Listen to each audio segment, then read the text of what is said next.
এই দুনিয়াতে যা কিছু আছে মায়া ছাড়া আর কোনো কিছুই না।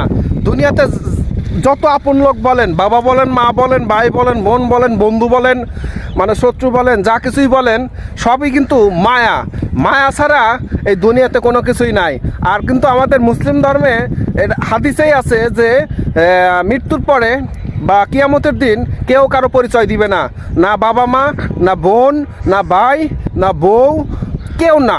আত্মীয় স্বজন তো বাদই থাক, আপন মানুষগুলাই পরিচয় দিবে না, এটা আমাদের হাদিসেই আছে।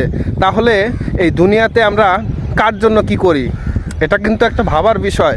তো এই জন্য সবাইকে বলবো, সবাই যা করবেন মানে আখিরাত ওই দুনিয়ার জন্যও কিছু করবেন বা করার চেষ্টা করতে হবে।